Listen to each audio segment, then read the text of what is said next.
Thursday, the 23rd of June 2011. This is today's United Kingdom Talk. My name's Chris Reardon, and at last the Royal Mail renewal notice for my post office box has arrived. Now, I thought the box was up for renewal mid-June, but it is actually mid-July it's up for renewal. And I kind of had already decided, highly likely, that I wouldn't renew it. And this has made my mind up. Do you know what? It's gone up about... I'm sure last year I paid £120 for a post office box. That's the box. And there's like two separate charges. You pay for the box, which if you want to, you can go and collect your letters yourself. And then you can pay again to have the things delivered from the box to the house, like in the regular email, with the regular mail. You see what I mean? And I'm sure it was £60 each. So it was £120 last year. This year, Royal Mail, with the renewal notice, are quoting me £200 for this. Can you see that? I'm holding it up. There it is. £200 they're now charging for this, which is about 360 US, which is absolutely outrageous. How can they put it up, you know, by... I'm sure it was £120 last year. Let me check. Actually, I can check that. I think. What was it? July. So it'd be around about July last year. Let's see what it was last year. It's just outrageous what they've put that up to. Royal Mail. Come on, where are you, Royal Mail? Post office. Post office. What's that there? No, I've got my There it is. Royal Mail, £125.75.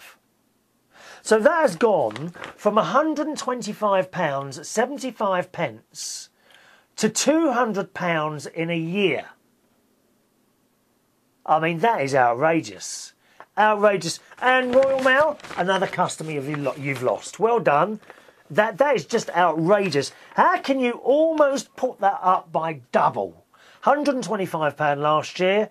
This year, £200. That is taking the mick. Absolutely not. No, thank you. Well, you know where you can stick that, don't you? No more post office box. I refuse. I absolutely... I mean, and in these times of austerity measures, as Mr Cameron, nice Mr Cameron, keeps telling us, have you got the audacity to put it up from £125 to £200? Now, I've always had a lot of time for the Royal Mail. I've got to be honest, the letters come and that. But to do that you just take the mick, and no thank you, another customer you've lost. Well done. What a way to run a business. What a way to run a business, isn't it, eh? Anyway, boys and girls, if you've got any emails to send in, do feel free. My email address is chris@unitedkingdomtalk.co.uk. I'm actually in the Mirrorball studio today. I've been in here for a couple of hours now because I'm editing a lot of the videos that we took on Tuesday night at Belushi's in Fulham, and at last that one is starting to take off. We've had a couple of very good Tuesdays in there now, and new people are now coming along each week, so that's working. So you see, it takes 3 or 4 months for a karaoke night to start working. You've got to stick with it, and we have done, and it's now starting to work, so very pleased about that.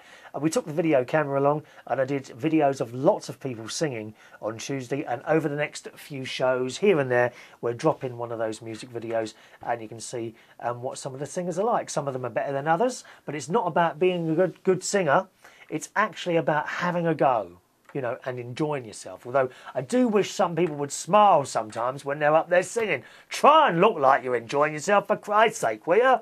Okay, so that's coming up in the next few weeks. That's videos of karaoke singers from Belushi's in Fulham. The karaoke night there is every Tuesday night from 9 o'clock, okay? Tuesday nights from 9 o'clock, Belushi's Fulham in London. I've been to the doctor today, actually.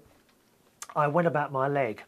You remember last week I went to physiotherapy, and she was doing some bits and pieces. Well, it hasn't really got much better, although it hasn't got worse, I will say that. It is better now. But I thought I'd better go to the doctors and check it out as well, because I rung up the private health insurance people that I've got, and they said they would pay for that treatment if I was referred to them by a doctor. Okay, so I've got to get a referral. So I cancelled today's appointment, Thursday, right? And I went to the doctor yesterday, Wednesday, in the morning for him to have a look.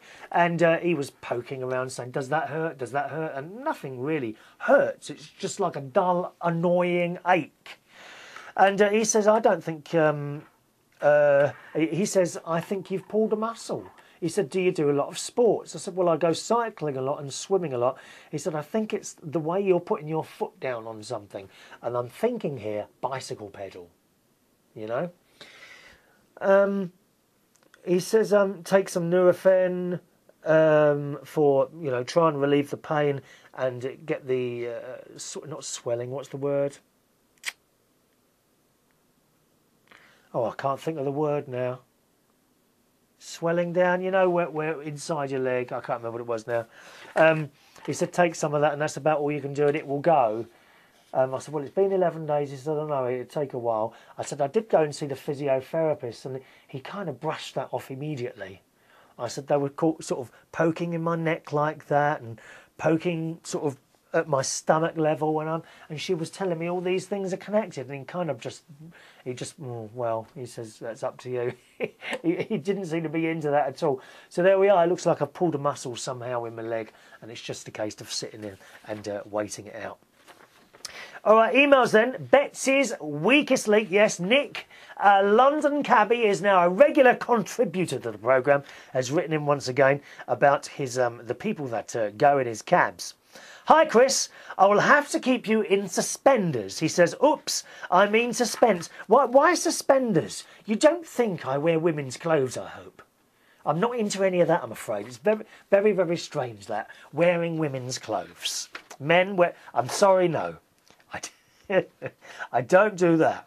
And if there is any lads who might want to ask me out on a date, don't think you're going to turn up in women's clothes. It's not going to happen. All right? He says, I need to keep you in suspense with regards to the Manilow magic moment. Well, I've got that now, so why?